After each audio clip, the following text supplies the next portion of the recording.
Welcome to Nasdaq Trade Talks. I'm Jill Malandrino, global markets reporter at Nasdaq, with daily insight on the Nasdaq-100 index, or the NDX, which is made up of 100 of the largest domestic and international non-financial innovative companies listed on the Nasdaq stock market.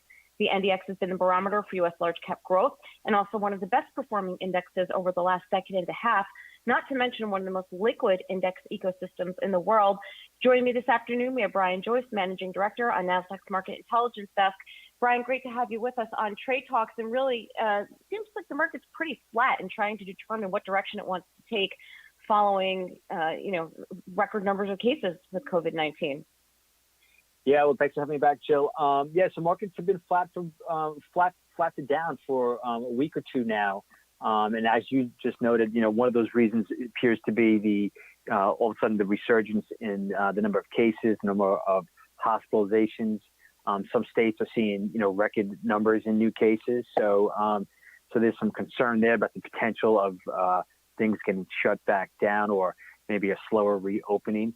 Last week, did have Jerome Powell speaking to Congress, his semi-annual address. And, the Fed last week did announce that, they'll be, weighing back into the bond market. And Powell did acknowledge that the economic data, much of it seems to be stabilizing. Some areas is actually improving, but he did throw a little cold water on it when he mentioned that the timing and the strength of the recovery may not be as strong or as fast as some out there may be expecting, or maybe what the market is kind of signaling. So I think the COVID combined with that commentary from Chairman Powell gave reason for the market to maybe to take a bit of a break here. We did have a record rebound off the lows, extremely overbought technical readings, almost at historic levels as well. So certainly a good time where we could expect to see some consolidation and some corrective price action. But at the moment, it's still buy the dip market until proven otherwise. Yep, that's true, Brian. Let's take a look at our first chart here, where you're looking at relative strength in the Nasdaq-100 as compared to the S&P. Right. So this is the Nasdaq ratio of the Nasdaq-100 over the S&P 500. And as you can see, it's a monthly chart. And over the last 2 months, this is now the second month in a row, we're breaking out above the prior all-time high made all the way back in February of 2000, 1 month before the market peaked back then. So, and you can see over the last, say, four or 5 months or so, it's just been a straight line higher. So the Nasdaq-100 just, this is a great chart to see, to visualize, the strength and the relative strength, the outperformance of the Nasdaq versus the S&P 500, which is a widely watched barometer as well. And how about the Nasdaq-100 on a daily? So on the daily chart here, what's interesting here is that you could see that we broke out 2 sessions ago to a new all-time high. The previous high was made early in the month on June 10th, which is where that white horizontal line starts.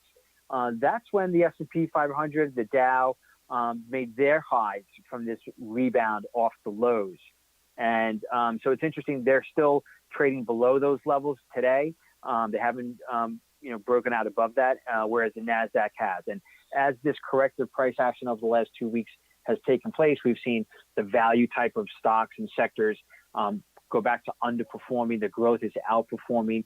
Over the last 5 days, technology has essentially been flat, but every other GIX index, the 10 sectors of the market, I should say the sectors, are in the red. You have your financials, your REITs, your industrials, all underperforming, energy stocks as well.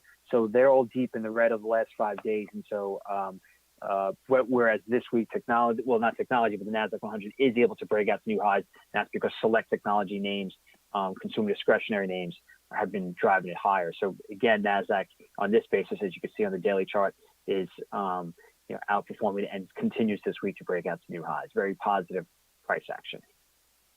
All right, and finally, Brian, let's take a look at the Nasdaq-100 and breadth. What are you watching for here?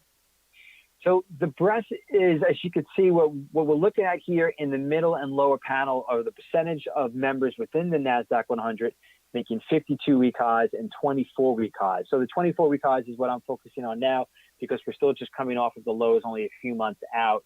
And so many stocks aren't anywhere close to its all-time highs. But what we're seeing is on a short-term basis since March, the index is seeing an increasing number or increasing percentage of companies making 24 and 52-week highs. So that is positive relative to the March lows. But it is worth noting that the highs, even though the index is now, the price of the index is making new highs, it's above the highs back in February. The breadth is not as strong as we saw back in the first quarter. So the percentage of making, the percentage of stocks making 52-week highs and 24-week highs were about 35%. And currently it's only about 22%. So a bit of what we would call a bearish divergence there. It's one metric. At the end of the day, I'm not going to get too concerned about this at this time. Price is king, and price this week, just 2 days ago, was at all-time highs as well. But we want to just continue to see that breadth expand and get stronger. That would just be a confirmation that the bull market is on solid ground.